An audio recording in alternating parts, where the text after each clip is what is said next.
Hello, everyone. Welcome. If you are so inclined, use the chat and let us know where you are tuning in from. Love to see that. North Seattle. Welcome, Erica. Las Vegas. Hello. Ballard. Love it. Finney Ridge, Portland. Hello, welcome, Fernando. Shoreline, Boston, Cleveland. This is the best part. Raleigh, North Carolina, a few houses down from Hsiao-Ching. So my you might neighbor, Rebecca, yes. Yeah, you might get some good food afterwards, I'll bet. New Hampshire, Brooklyn, Bothell, Silver Spring, Maryland. This is so cool. Thank you, everyone, for letting us know. Oh, Maine's in the house. Right on. Oh, yeah, there you go. a few doors down from Anita. See? The neighborhood. Touché. Here. There we go. All right, where's Wallingford? Come on, people, represent. I need neighbors.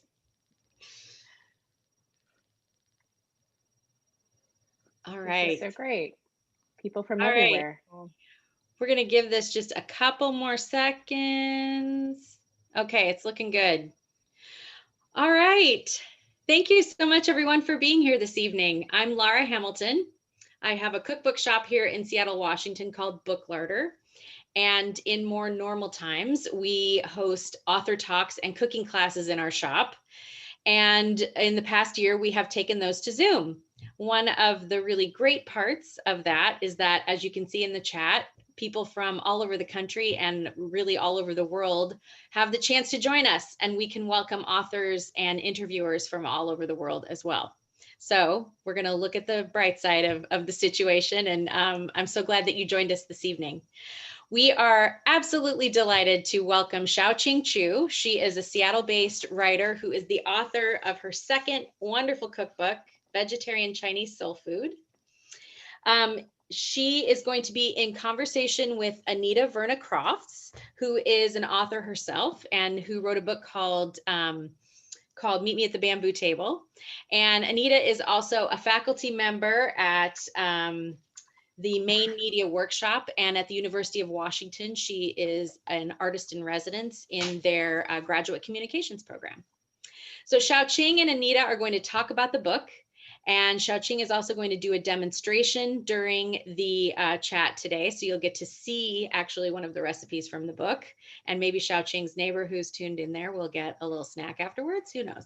And the book is, of course, available on the Book Larder website. We have fresh copies coming tomorrow that Hsiao-Ching is going to come in and sign for us. And so if you order one, if you get your order in before 3 o'clock tomorrow, Pacific time, if you write the name of someone you'd like it signed to in the order notes when you check out, you can even have it personalized. So yay. We will also have time for questions during the talk. If you could use the chat to talk to each other, and then use the Q&A button to actually ask questions of Hsiao-Ching. Anita will take a look at those, and we will get as many of them in as we can. We do have a lot of you tuned in, so if we can't quite get to yours, I apologize in advance, but we'll do our best. All right, so I'm going to pop off here, and I'm going to turn things over to Hsiao-Ching Chou and Anita Verna Crofts. Laura, thank you so much. Book Larder, as folks know who've had the pleasure of visiting this terrific bookstore, is a treasure. And Hsiao-Ching, hello, it's good to see you. It's wonderful to be in community with you. Thank you. We've shared many meals, and here we are tonight. And I'd like us, for those that have had a chance to visit Book Larder, I'm going to set the scene. Imagine it's a winter night tonight, where you can see the aquamarine walls. You're at a demo kitchen. This is a postage stamp cookbook shop, but a mighty one. And we're steaming up the windows because there we are with 300 of your closest fans. So we wouldn't be able to fit in Book Larder. So as Laura said, there are advantages to joining here in the virtual space. So thanks to everyone that's been able to join us. And we're really looking forward to having a conversation. And I'm really excited, Hsiao-Ching, to talk about this wonderful, wonderful cookbook that you've written. So let's start there with a little bit about the origin story. We know that putting out a book is a big creation process. Would love to hear a little bit about how vegetarian Chinese soul food came to be. Let's start there. You know, if I have one regret might be a strong word, but one thing that I wish I had done more of in the first book was to have more vegetable dishes. And I'm not really sure what happened, but I had plenty of recipes left over. And then it was also in part due to a conversation with my editor, Susan, who I believe is on the call as well. Hi, Susan.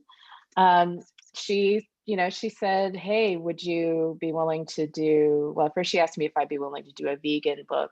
And I said, well, most dishes are naturally vegan, but I love eggs too much to make it a vegan book. So I said, but I will do a vegetarian book.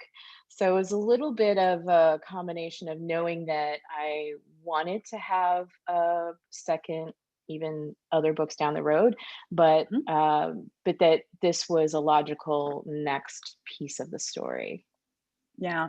So as you've said, this was the second cookbook that you've brought forward, and would love to hear, in the process of putting this one together, what were some lessons that carried over from the first experience you had in putting out your inaugural cookbook to this one? What were some things you learned along the way that you applied to this effort? So lessons on making a book or lessons for the reader? Ooh, that's a great question. I was thinking more in terms of the creation of the book, but I think either aspect would be very interesting to those on the call.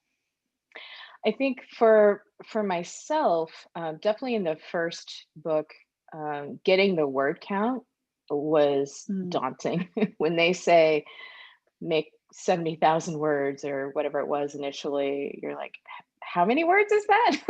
You're thinking, okay, all the 1,000-word essays that you did in school, or the 800-word columns, if it was that I used to do at the newspaper. Like, those are chunks, they're smaller, more manageable, but this was such a big ask. And then to have to write the recipes and make sure that the stories were mostly accurate from memory. And, so the first one was daunting in that regard. And plus you're in a very vulnerable position. You're putting yourself out there, your family story out there, your recipes. People are very judgy. And if it's not one thing or another, they're gonna find you and they're gonna tweet about you or Instagram about you. So that was daunting for the first one. And for the second one, because it's almost like the difference between your first human child, and your second child. The first one, you're like buying all the fancy clothes and whatever. And the second one, you're like, hand-me-downs, fine, whatever, 5-second rule. And same thing with the second book. I was less concerned about just the breadth of how much work it is. Like, I knew what the process was, I knew what to expect, and I knew what my own process would be. And that I would get to the end of it, and then we would figure out what needed to happen next. First one, I was like, oh, I'm a little bit under my word count. Is my editor going to be mad? And it's like, no, we figured it out in the end. And so with the second one, it was had a little more experience, and it wasn't as stressed out about it. Excellent. Well, and my follow-up, I think we'll get to that second interpretation you had for the question, because I know in previous conversations I've had with you that you are a real fan on the economy of language. Clarity, being concise is of a high value to you. You've mentioned you're a trained journalist, but you've also tied it back a bit to the fact that you're bilingual, and in Chinese, there's a real elegance in what just two characters can convey, a whole story in some cases. And so I'd love for you to talk a little bit about, when you're writing a cookbook, how you strike that balance in terms of being concise, but still giving the readers enough information, especially because it's a cookbook where you're really hoping to bring some folks into cooking Chinese food that perhaps have never done so before. You really want to see these cookbooks as on-ramps. So can you talk a little bit about how you approach that in terms of the writing of a recipe? Enough information, but not too much. For me, the efficiency or the economy comes in terms of streamlining the number of ingredients and the requirements for what people might call authenticity, whatever that means anymore. So for me, it's about saying, okay, here is a stir fry dish or a soup or a braise or whatever it is. In the most traditional sense, it might be done this way. But we're not in China, we're not in Taiwan, we're not anywhere where any of these recipes may have originated. My point of reference is, yes, I was born in Taiwan, but my cultural heritage is Chinese. But I grew up in the States, and my access to ingredients is influenced by what's available to me here in the United States. And thankfully I live in Seattle, where there are many Asian markets, so access to ingredients is certainly better than, say, some a smaller town in the middle of America. So I keep in mind it's not the lowest common denominator, but just to think, what are the different points of entry people need in order to connect with this food and this type of cooking. So I think about my efficiency and conciseness in those terms versus the instructions. The instructions need to be instructional. So if something takes a few more words to explain for that clarity, then that's what it needs. But most of like the stir fry recipes, they're pretty straightforward. There's not a whole lot there. The ingredient list will seem more daunting than some of the instructions, I think. But yeah, my intent is always to cut to the core of whatever either the recipe is or the technique, and make it so that it is accessible for the most number of people. Yeah. Well, tonight I cooked 2 recipes for my dinner. I should explain I'm on the East Coast. I don't eat dinner at 4 in the afternoon, but I made your dad's steamed eggs and tomatoes, and eggs and tomatoes, one of my favorite Chinese dishes. And I also did the steamed bok choy. And one of the things that you mentioned in the book that I so appreciate is that this is an opportunity for us to prepare and to eat vegetables in some ways in a very simplified form in terms of flavor profile, allowing the vegetables to really produce that flavor. And I found that to be very much the case. So your goal in putting that streamlined language into work, having just been in my kitchen here behind me and having created them, I can vouch that you've done that. And I know that I was drawn to the egg and tomato dish, not just because I enjoy it, but also it was a new version for me, a new way of producing it. And it was also something that seemed very personal to you. It was your father's, it was a memory of your father. And so I'd love for you to talk a bit about the way in which your cookbooks, and this cookbook in particular, connects the generations within your family. I know it's dedicated to 7 cousins. 2 of them are your children. So I'd love to hear you talk a little bit about the intersection of family history and memory and food. When I decided to write a book, I knew that it was important to record these stories and some of the core family recipes, if for nobody else, for this next generation. So my kids are mixed race, and their cousins are mixed race as well. So they're even more removed from our heritage, and so it takes more work and more intention to maintain that connection. And if it's harder when my mom lives with us, but it's not like she sees all the grandkids every day, so they don't have that direct contact.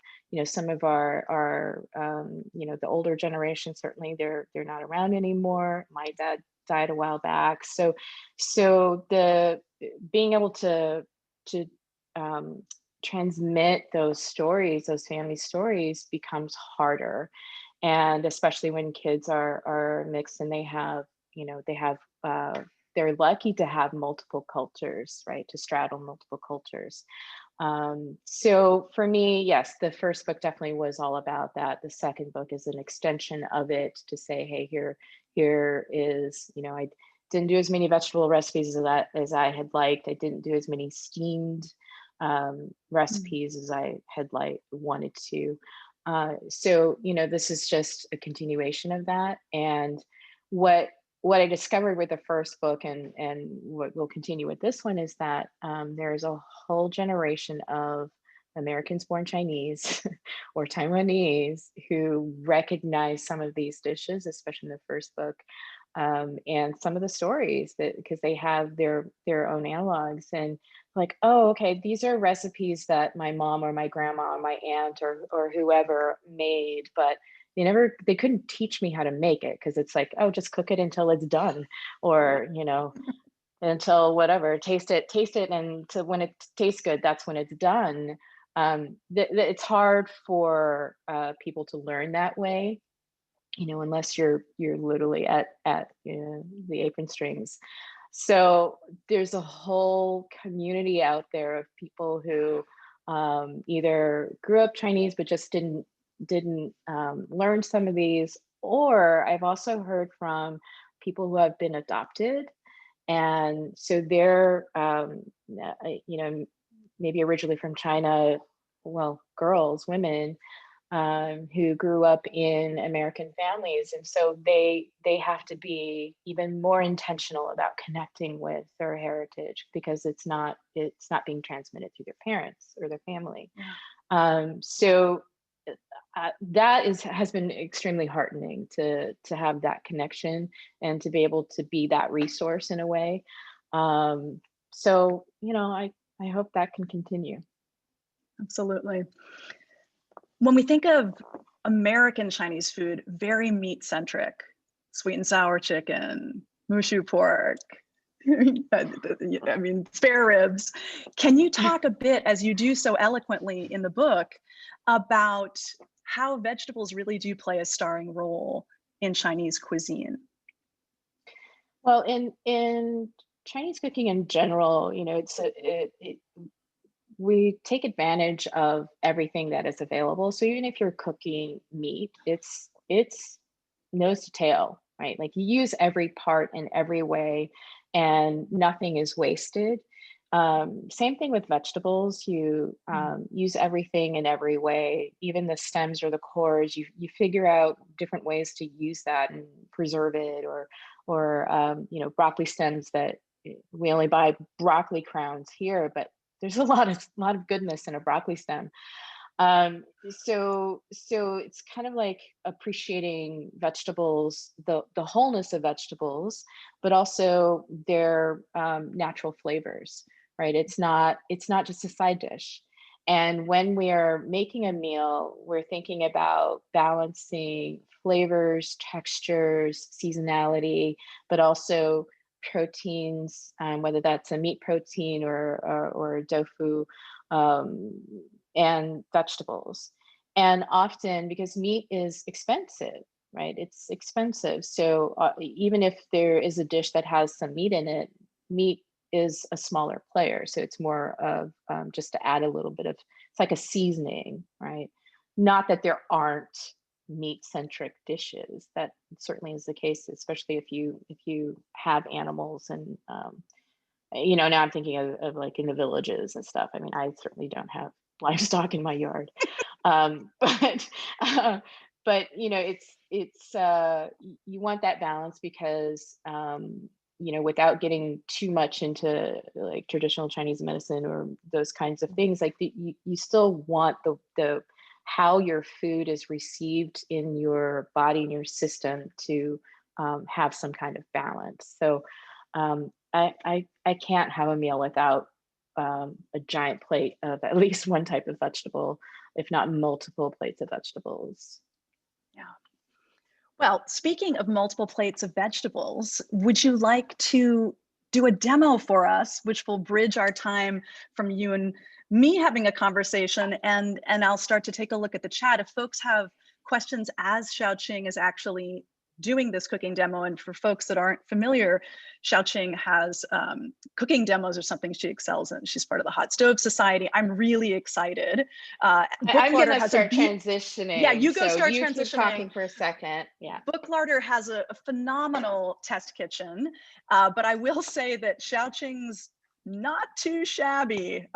So I'm really looking forward to this. If there was ever a time where having to prep in your own kitchen without the benefit of being at Booklarder, this would be the kitchen to do it. So look at that. Look how effortless that was. Okay, Hsiao-Ching, the floor is yours. I'm gonna take a look at the chat just in case people have questions as you're cooking, but please also start adding your Q&A for after this roughly 10-minute demo, and try not to salivate too much because we won't be able to taste it.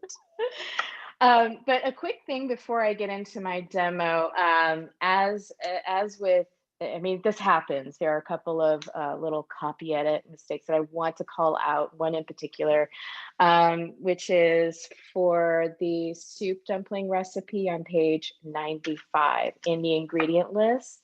If you are vegetarian or vegan, then you'll want to use 3 teaspoons of agar-agar powder and not the Knox gelatin. I do know the difference. And then the other thing I just found yesterday is that on the stir-fried noodle recipe, there's an ingredient for water, and it just says 1/2 water. It should be 1/2 cup. So the recipe corrections are on my website, but I just want to call it out, and then we'll make sure that everybody can access the corrected recipes. Okay, so for the demo today, I am making the gailan and oyster mushrooms recipe, and it's a stir fry.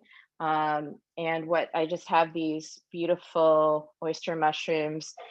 You can certainly use any other type of mushroom that you want, but I just like mixing it up because I have habits too. And personally, I really love shiitake mushrooms. So I always end up using shiitake mushrooms.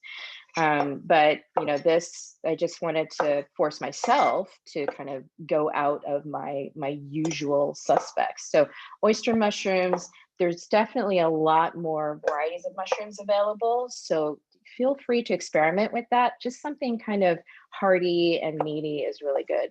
If you are feeling rich, you can get the king oyster mushrooms. You could, if you shop at the farmer's market, you certainly could do, morels or anything like that. Chanterelles would be great. Hsiao-Ching, people are asking about the cleaver, what kind of knife you're using, and tips on how to get comfortable with it. Comfortable with the cleaver. So this is it's a big knife. No, this is a Dexter. You can find these online, and it is a cleaver that a lot of restaurant chefs use. They've been around for ages. Not very expensive, and in general, cooking equipment in the Chinese kitchen is not very expensive. Do not, and like the wok, if you're spending more than $40 or $50, you've spent too much. Same thing, this cleaver I think was about $40 or so. We're not spending hundreds of dollars on our equipment. But yeah, this is a classic cleaver. I love the cleaver because you can do so much with it. Cutting, of course, but you can pick things up, move ingredients over. I can pick up this whole amount of ingredients and toss that into the wok. All right, let me jump to the gailan. So gailan, or Chinese broccoli, everybody knows because you've probably been to dim sum and you've probably had some steamed gailan or some stir-fried gailan. The thing I want to note here is that often when you buy gailan, now you can get it in your neighborhood market. Sometimes it just gets so big. This is huge, right? This is a very large gailan. When you go to an Asian market, you often can find baby gailan. So that's smaller and more tender. It's less, this is kind of unruly to me. But if this is what you have available, don't fret. How you want to trim it is that you want to cut off just the slight dried off edge there. And these thick stalks, sometimes they do get thicker than that. You can take a peeler and just sort of peel that skin a little bit, some of that tough, chewy stuff on the end. I didn't do a very good job there, but you could use a peeler or a paring knife, and then just kind of cut that up into coins, just slice that. So that's, you could do it that way. If you want to make it a little bit nicer, you can, you know, cut it on the bias, make it fancy. And then on the leaves, just cut that up. Now, this is home cooking. You know, we're not in a French kitchen and a restaurant, or even a Chinese restaurant kitchen where they're going to yell at you if you don't cut things exactly the same size. So at home, I'm less worried about perfection, but just the general rule of thumb is that when we're stir frying, we're using high heat and we cook fast. So we want to make sure that the ingredients themselves are cut in such a way that they will cook quickly. All right. And those are the 2 ingredients.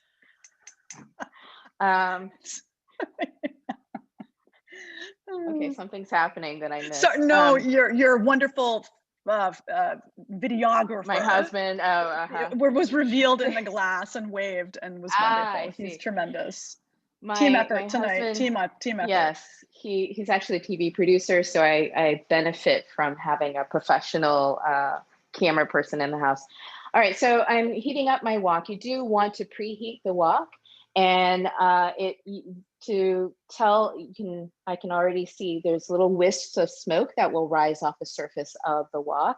And my wok is carbon steel. You always want to get carbon steel. Don't get nonstick. Don't get stainless steel. Carbon steel. Okay. Flat bottom is fine if you have a flat top stove. Round bottom if you have the capabilities for that. And now my wok is too hot. So this is what happens when you talk and cook at the same time. So I've added my oil, just a neutral oil. You want just some vegetable oil. I'm going to add my ingredients in here. There was a question whether you pre-season your wok, Hsiao-Ching. When you first buy a wok, yes, you have to season your wok. But then the best way to take care of it after you have done that initial season is simply to cook from it. So great. So there's that. I'm going to add my mushrooms in.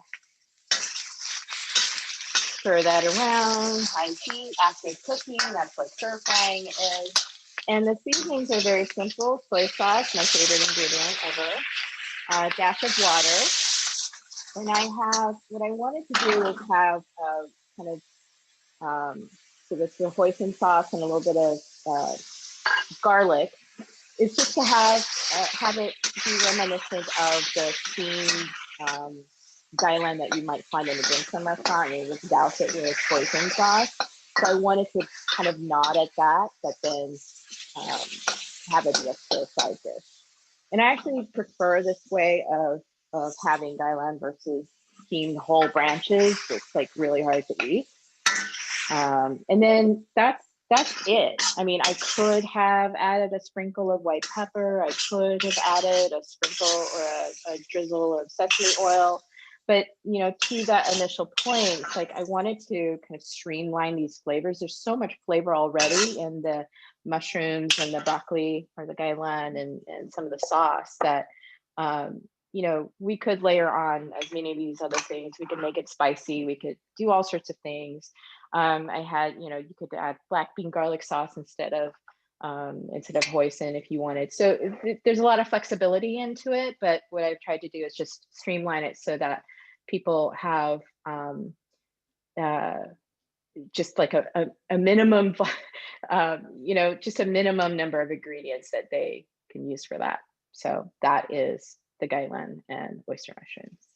Oh, if I had an emoji, I would put up an applause emoji immediately. And if Zoom had an olfactory feature, I'm sure we would be smelling its deliciousness. And I'm also struck, and I think I probably speak for many, this is not a lot of time at the stove. There's prep, but even the prep that you did, I mean, look, it's been about 10 minutes, and yeah, you've got some pretty magical knife skills, but one of the messages that I think is so clear in these cookbooks is that once you get a larder together, these are dishes that can come together pretty quickly. Indeed. I like to emphasize that it's that, you know, if you want to go to the ends of the earth to get all the specialty ingredients and make dishes that way, you certainly can. But this is everyday cooking. This is the stuff, you know, I work full time. Being a cookbook author is not my main gig. I work full time. My kids are doing online school now, so I'm doing that. That's a lot. And so at the end of the day, I'm like, okay, what are we going to make? What am I going to make for dinner now? I ask that question like everybody else asks that question. So I rely on these quick dishes that I can throw together based on things that I stock regularly in my refrigerator. And then I can make a meal pretty quickly. Yeah. Well, we have thank you for that very much. We have quite a few questions. I don't know if you want to remain where you are, or it's wonderful. We've still got about a half an hour. Yeah. So do you want to set down the camera, or I can have him transition so that he doesn't have to hold it the rest of the time? But I will sit. What size is that wok? Someone asked, Hsiao-Ching. What size wok is that? This is a 14-inch wok, and that is a pretty standard sized wok. I have a 16-inch, but it's too big. I don't use it. And if you have a smaller family, you can certainly get a 12-inch, but I really wouldn't go too much smaller than that. Too much smaller than that. I think the 14-inch is pretty standard, and the beauty of that is you can use it for frying, for steaming, and all these other things that, so even if you're not making a particularly large portion of stir fry, you know, there are other ways that you can use the wok that if you had a smaller one, it would be less convenient. So yeah. 14-inch wok. Carbon steel. Carbon steel, yes. Let us repeat that. Carbon steel.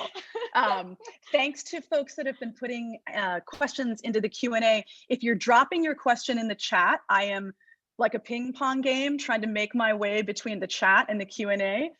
Do put it in the Q&A. That there's a better chance I'll see it there, and it's streamlined for Q&A. So thank you for your forbearance there.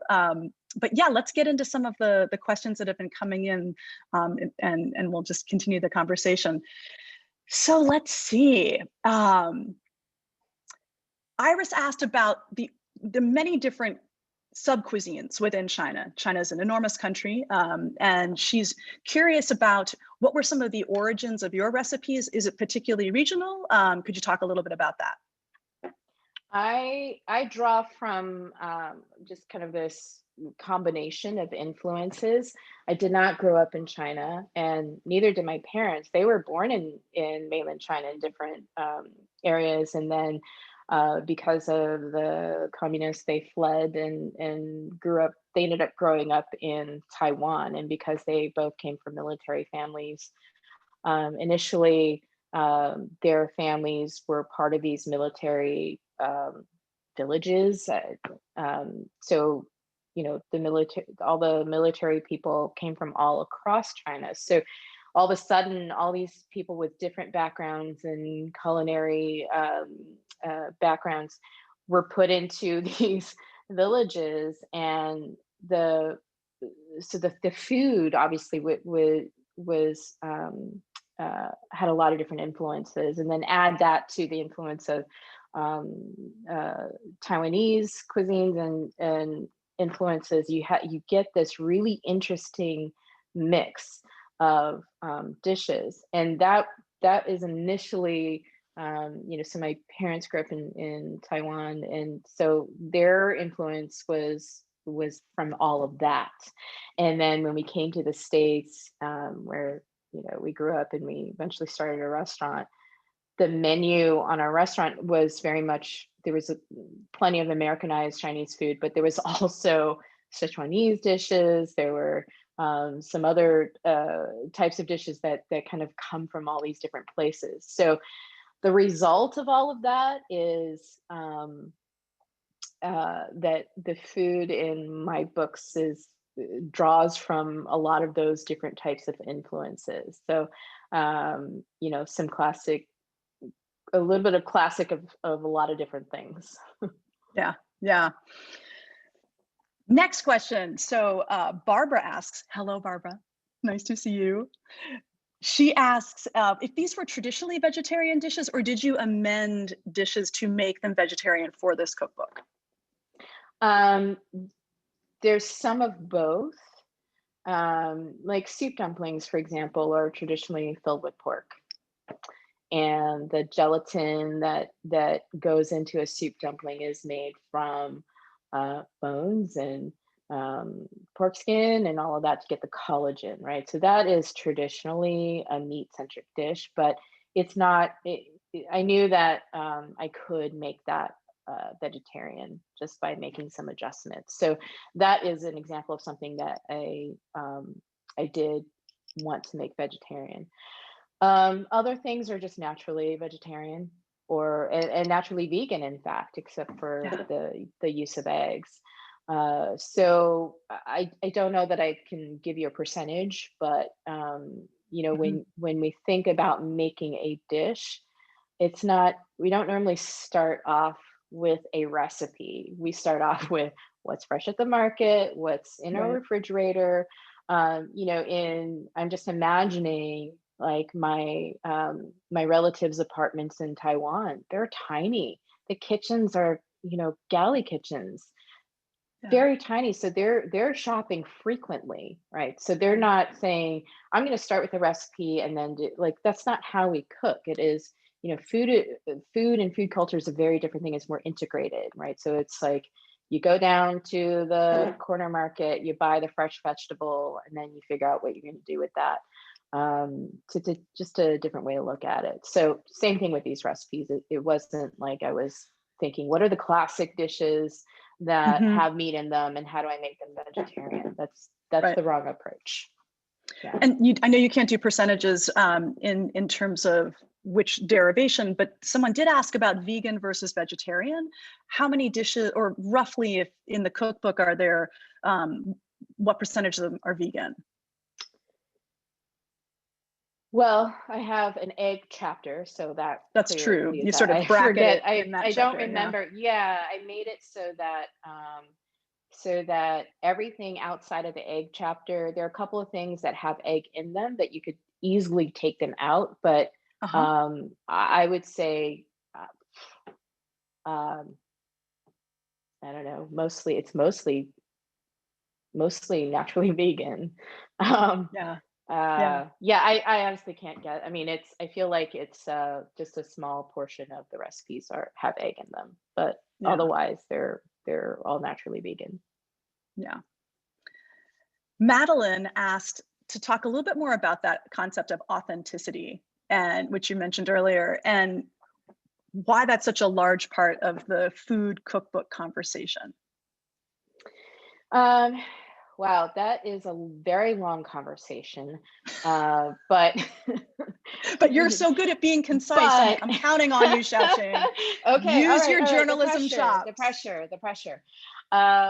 So authenticity, I think the word itself is there's just a lot of potholes around it, because people, when you think of authenticity, you think, okay, what is the most traditional?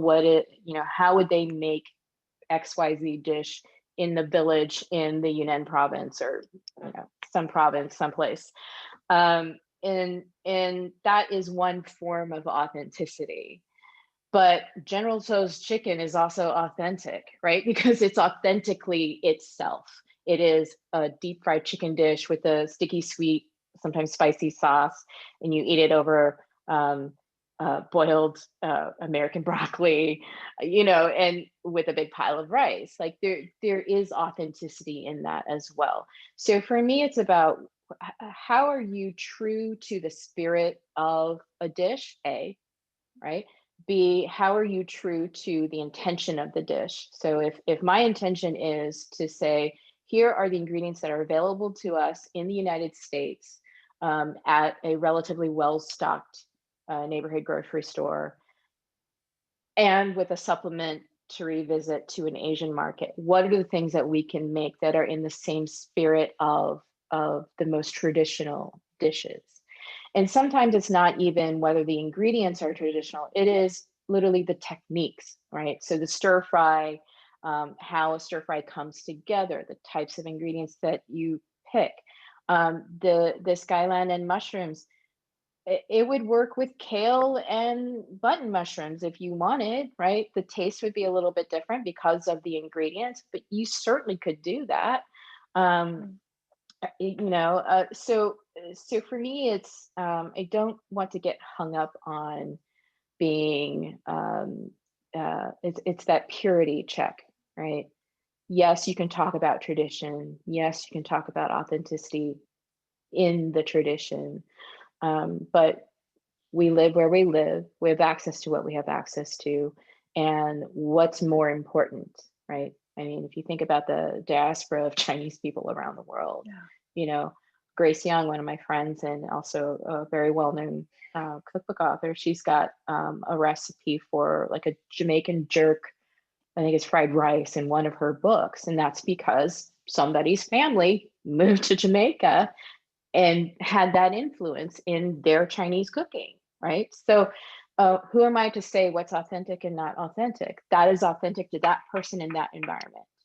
So that's why. Yeah.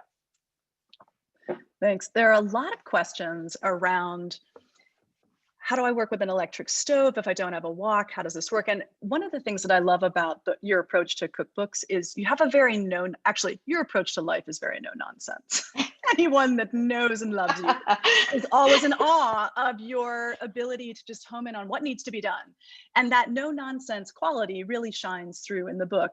Could you talk a little bit about the way in which you in the book, you're very good at talking about substitutions, and you've even articulated that in your answer just now, like the kale button mushroom versus the guyland dish you just did. Can you talk a little bit about that from the perspective of what kind of stove or what kind of tools you have in terms of feeling comfortable being able to create some of these dishes in the kitchen? So when we first immigrated to the United States and ended up in Columbia, Missouri, we lived in student housing. So it was tiny, tiny kitchen. We had very, very little in the way of cooking equipment. And my parents, I had vivid memories of delicious meals that came out of that kitchen. And then, we moved, and our family grew and the whole bit, and each house that we were in had electric stoves, so we were still able to cook and make food. We did have the restaurant, so we ate restaurant food. But then when I moved out on my own, I lived in apartments for a long time. All of them had electric stoves, and I pined for a gas stove, but really most of my life outside of the restaurant was spent using electric stoves.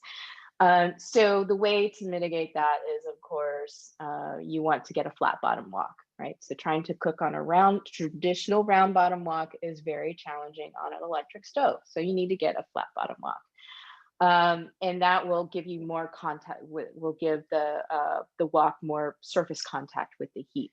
Right. Now, not every electric stove is equal. So some are really, really horrible. I was in an Airbnb once when we redid our floors, and that electric stove it made me cry. It was so bad. So in that case, you just have to be really good about preheating your wok so that you build up as much heat as possible within the wok, and then cook smaller portions so that you take full advantage of that heat. The other option, if you can get outside, you can get one of those little tabletop like butane burners that you see in hot pot restaurants or camping. They're surprisingly powerful and effective. When we go visit my mother-in-law for holidays or something, pre-pandemic, she always wants me to make green beans, but yeah, she's got a flat top stove, and I don't want to stink up her kitchen, and so I bring my little butane burner and I cook outside under the carport area. I bring a flat bottom wok and a burner, and I cook outside, and I still can do that. So it is all possible. The beauty of our how we think about cooking is that you adapt to the environment, right? So whatever the environment is, if you have to cook outside, if you have to cook with bare minimum of equipment, if you have to, so you can make adjustments along the way. And for people who tell you that there is only one way to cook something, don't believe them. Yes. One of the things that's come up in both in the chat and the Q&A, and you may have mentioned it as you were pouring the oil in, but given the high heat, do you have recommendations for oils and when it comes to cooking at that high heat level? Do you have go-to oils? I just use a neutral, so any neutral tasting oil is fine. I just use like a canola oil. Growing up, we used corn oil because Missouri, and that's I don't. Someone asked about avocado yeah, I mean, oil. it was Can what we you use available. avocado? I have not used avocado oil. Okay. So I don't have an answer to that question. But the thing you want to avoid is a really strong tasting oil, because that will then affect the flavor profile of the dishes. So a neutral oil is great. Yeah. So you mentioned, pre-pandemic, you would have been headed over to, mother-in-law's house for dinner, and we're in the midst still of a global pandemic. And Morgan asked a great question, which is, how has COVID and cooking through COVID influenced the way you've been cooking? And if you even can tie that into the kind of day-to-day. I mean, this is a cookbook for home cooking. It's meant to be one that home cooks use. So can you talk a little bit about what it's been like for you cooking through COVID? It hasn't been that much different, because I cook all the time anyway. I cook for my family most days, except when I have big deadlines or big events, and then we're having pizza tonight. Because I'm occupying the kitchen. I'm yeah, exactly, with a side of gailan. I cook a lot because for me it's more economical, and when you have 5 people, our kids each have their own idiosyncrasies when it comes to eating, and sometimes going out is just tough. Yeah, it's tough to find something that everybody likes that doesn't cost an arm and a leg. Because anytime we go out, it's at least $100 or more. If we get something nicer, a few $100, and I can't afford that. It's not sustainable. And also, when you know how to cook, and you know how to, what things really cost, it's hard to pay restaurant prices. Not that I don't love my restaurant friends. We try to support our chef friends, but for us it just makes more sense, just from a schedule perspective, and also just from an economical standpoint, to cook a lot at home. I think during the pandemic we definitely have created more dishes because we are all home throughout the day, so there's more dishes, more laundry, more of all of that stuff, and that's been interesting. And our water heater broke about a week and a half ago, and the part was missing, and they had to order it. So it was like hot water roulette. So that was challenging as well. But I didn't do the whole sourdough thing. I like, there are so many great bread bakeries. I want to buy we have good bread that we can buy. So I didn't tap into that whole thing. If anything, I have had to cook more lunches than I did before. So that's the different thing, is more lunches. Breakfast, everybody just kind of does their own thing. I want to say you've got some great pancakes and dishes in this book as well, in both of your cookbooks. And I want to say how much I have loved making those as well. So sourdough is not the only game in town. Your pancakes, and I was so happy to see flatbreads. Yes, flatbreads for days. Thank you for that. Now you talked about your kids a bit, and there's a terrific question here. Let me see if I can find exactly who asked it. it was Allison, cooking with kids. Talk about the ways in which this might be a cookbook that kids could support in terms of working in the kitchen with you, and just generally. So this cookbook, but then also generally the way in which you bring kids into your kitchen. Well, I mean, I think helping to prepare vegetables, so trimming them, well, picking them, trimming them, washing them, those kinds of things. Those are things that I think are definitely conducive to having kids in the kitchen. It's like when you're working with raw meat and things like that, that gets a little tricky if you eat meat. And but with vegetables, I think there's a lot to be learned there. Just even getting them to appreciate vegetables, to eat more types of vegetables, and then how to work with them. And a leafy vegetable is easier to cut than some other things. It's a great training ground as well. So yeah, I think that's a great way to teach kids, but also just measuring. Setting up your workspace, so you have to think ahead a little bit, how to organize your ingredients so that they're ready to go, because when you're stir frying especially, all your ingredients need to be ready to go. You can't stop in the middle of a 30-second stir fry and cut something, right? So you can kind of convey some of those other lessons, like how do you set things up for success? How do you, there's so many lessons. But as far as like the pancakes and dumplings and things like that, some dumplings are a little finicky. So I probably wouldn't bring kids. I would bring older kids into that versus the younger kids. But other types of things that are more forgiving, yeah, definitely get them into the kitchen. It's something that will stick with them. I gotta ask, what age does a kid get to pick up a cleaver in your household? Oh my gosh. It has more to do, it's less about the age and more to do with height. Because Sure. you have to be able to clear the edge to be able to see what you're doing. So they do start with smaller knives. My daughter's 14. Really kidding, but yes. Oh yeah. It just depends. It depends on how coordinated. Well, Sure. It's not just your kid. No. I mean, it could, No. sometimes my husband's knife skills scare me. So, it's not just a kid thing. It's not age, it's attitude. Darren asked a great question about what other dishes you might serve with the one you demoed. And if you could talk a bit about when imagining making a meal, the way that you've designed this cookbook, talk a little bit about portion size and how you put together a meal based on some of the recipes in this cookbook.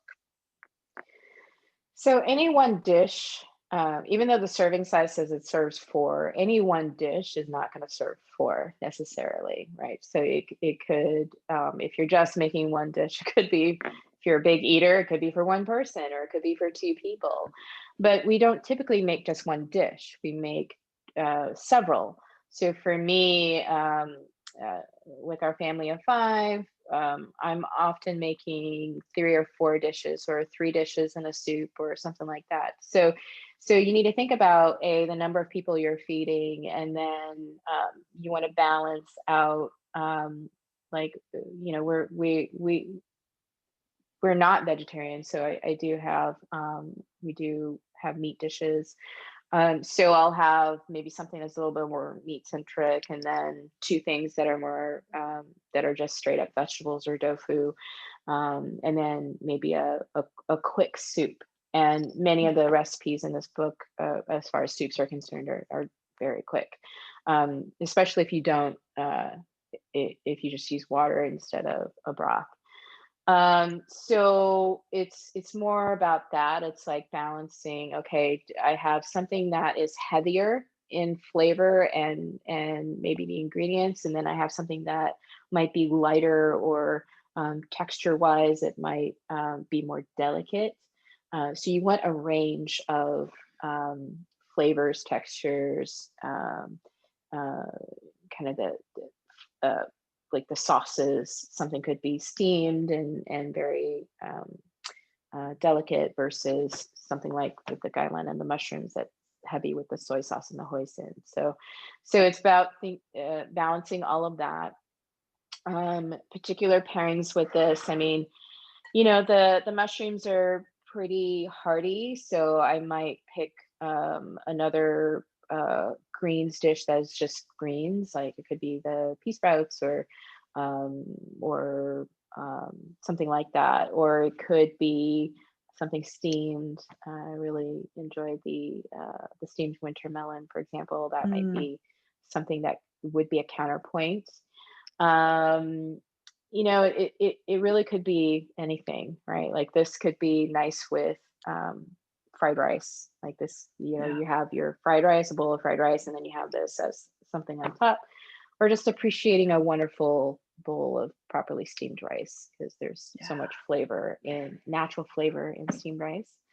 I don't know. I mean, it's hard to say. It's not like there's one right answer to that question. No, very fair. And I will say, I know that Claire Barboza was your photographer for the first cookbook as well. And I just want to give her a shout out. This is a handsome book. And your first cookbook was equally beautiful. And so in flipping through and looking at the photographs, whether it was the stir-fried sweet potatoes with that special shallot sauce. Oh, that's on my short list, but it was just a terrific aesthetic contribution that you've made to the cookbookery world as well. Yeah, so to that, I have known Claire for a long time, and we, I had known her work she'd worked with some local farmers and some local restaurants, and so I knew her food work. And when I initially started on this cookbook journey, before Sasquatch said that they would publish me, I was going to self-publish. And I said to Claire, hey, I want to do the photography right. So would you do this? I don't know where I'm going to get the funds. I don't know how we're going to do this. And before I could even finish my sentence, she said yes. So we started this journey together. And then thankfully Susan at Sasquatch was like, please let us publish you. And I went with Sasquatch, and then we worked well together. The design team there was really great to kind of highlight and showcase Claire's work, and Tony there kind of helped to set Tony and Anna helped set the design of the first book, and that carried through in the second book, just with different color palette. I had some I had some notes, and they took that to heart, and I think we were able to come together to find something that we can all be proud of. And the other thing about the photography is that I insisted on not having a professional food stylist because I wanted the food to look real. So I actually cooked everything, and Claire has enough stylists in her that, it was a matter of just making the dishes come out. And I just wanted the food to look real. I didn't want it to be something that somebody created and then made to look extra pretty for the photographs. So it's real food.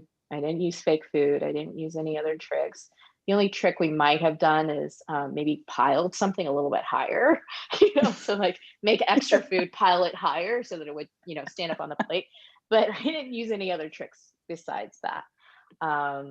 So that's another thing that for me was very important, because I want people, to be able to relate to the food. And too much in media, food media, and some of the, many other cookbooks, it's almost overstyled and overproduced.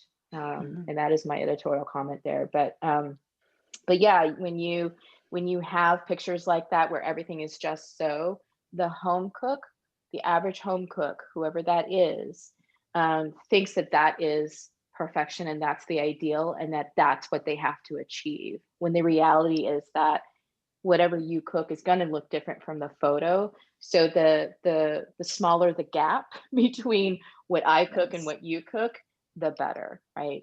There's more peace in that. Wonderful. And even down to your hands are photographed, closing the dumplings, showing, you know, you in the cookbook. And I just think that's marvelous. Marvelous. Not only does it show your hands in the creation of the dishes, but your hands are, this is your book. You produced this, you wrote it. So I think that's a great place to wrap. And Laura, again, I see you joining us here. I mean, you've been here, of course, but we now have your wonderful face here. And thank you so much again. And I'll turn it back over to you to wrap us up. And Hsiao-Ching, thanks so much for just the pleasure of your company here tonight. And I know I speak on behalf of all of us that have been very grateful for all that you've contributed to the culinary world in Seattle and beyond. For sure. Thank you so much, Hsiao-Ching, and congratulations on your wonderful book. Thank you so much, Anita. I really appreciate you taking the time and joining us East Coast time as well. So thank you so much for that. And just a reminder, everyone, the book, as I mentioned, is available on the Booklarder website. You can get a signed copy. And this talk has been recorded and will be on our YouTube channel within about the next probably 2 to 3 days. So if you want to go back and watch bits of it or share it with friends, everyone who was registered will get the link to that as well. So thank you, everyone. Have happy cooking, and I hope you are all staying safe and healthy.